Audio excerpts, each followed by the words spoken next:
Everyone wants to know the number, so here it is, but it's probably not what you think it is. Hello, I'm Charlie and I'm co-founder of Potentia Coaching, and over the past 3 years we've helped transform over 500 people's lives. If you're looking for help with your weight loss journey, there'll be a link in the description below for you to fill out. To lose the belly fat, there is no actual number that you need to lose that belly fat. I'm sorry to break it to you.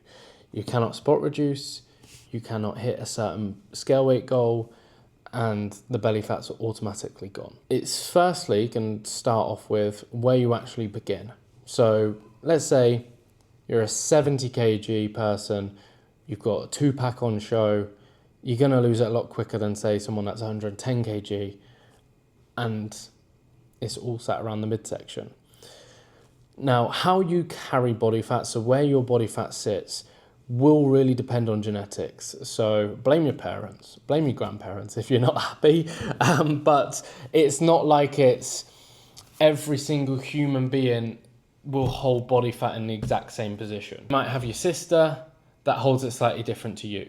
Yes, you've got similar genetics, but still their genetics are different to yours. Most people can start to visibly see the belly fat loss when they're 5 to 10% lower in their body weight. For a male, that could be 5 to 8 kg before they start to see any visible changes on their belly fat. I've had it for so many times where someone messages me and they're saying, I've done all this hard work, but I can't see the belly fat going. Now, it can feel like there's nothing that you can do that can get rid of it. The first thing that you want to look at is you've got 2 different fats.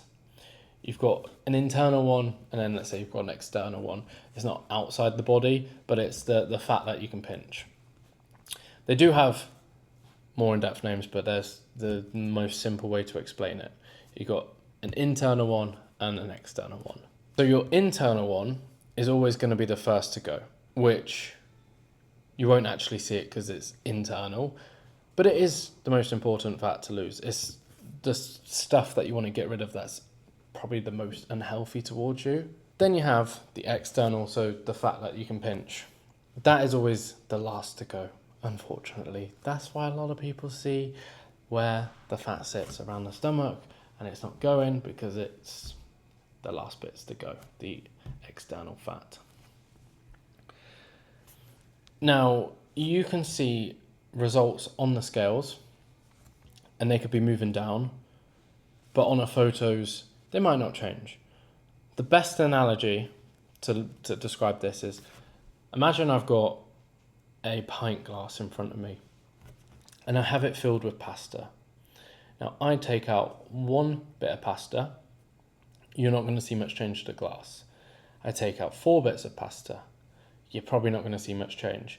But then I take out 50 bits and you can see the change. Look at each bit of pasta as a week of consistency. The more consistent you are, the more weeks that you rack up, the more you're going to see the results. So you might perfectly get into your deficit, you might do this, you might do that. You might not visually see the changes straight away, and the scales are showing it. You also got the other end where some people's scales don't move as much, but they're visually changing. That could just be down to more like hormonal reasons, water retention, little things like that. But the biggest thing that I just want to talk about is if you're in a calorie deficit and you know you're sticking to that calorie deficit, even if the scales don't move, even if the photos don't change, you're still going to be burning body fat. The more consistent you are, the more you're going to see the results come in. So how can you accelerate losing the belly fat? Firstly, plain and simple, create a bigger calorie deficit. The bigger deficit that you're in, the more you're going to lose, the faster you're going to lose that belly fat. The negative of this that you can look at is you could lose muscle quicker. Weigh up your pros and cons there. You've also got stress, you've also got sleep. They can have an impact on where your body is storing belly fat, especially stress. You store it around your midsection. So if you're highly stressed, overly stressed, it's all going to have an impact. So in all honesty, To lose this belly fat, you need to stop underestimating how much body fat you've actually got. You might think, oh, I don't have much to go, but realistically, you might have more than you think. Most people do. Also, if you're someone that wants to have abs, you have to get to a low body fat percentage. Could be below 12% for a male. Now, that might not be maintainable all year round. So you need to just pick the median that's, yeah, I'm happy with this. Maybe it's you've got a little bit of fall back on show, but you can maintain that. You can stay consistent. You don't have to be eating low foods. That's one of the big things as well. So what you need to be doing, sticking to your deficit. If you want it to go faster, then just go into a slightly bigger deficit.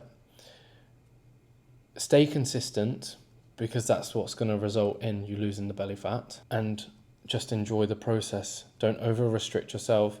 Don't stop yourself from going out. Don't stop yourself from enjoying things if you want to have sustainable weight loss that fits your lifestyle. If you're looking for more performance-based weight loss, then yeah, you might have to sacrifice a little bit here and there. But if it's just, I want to lose weight to feel better about myself sustainably without giving up the life that I have, without not going to socials, not going to brunches, whatever it is, then aim for a 500 calorie deficit. Stay consistent. The belly fat will lose. If you're in a deficit, maybe not as quick as you want, but you'll still lose it. If you like this video, make sure you have liked and subscribed. I'm going to be posting 2 weight loss videos a week to help with your weight loss journey.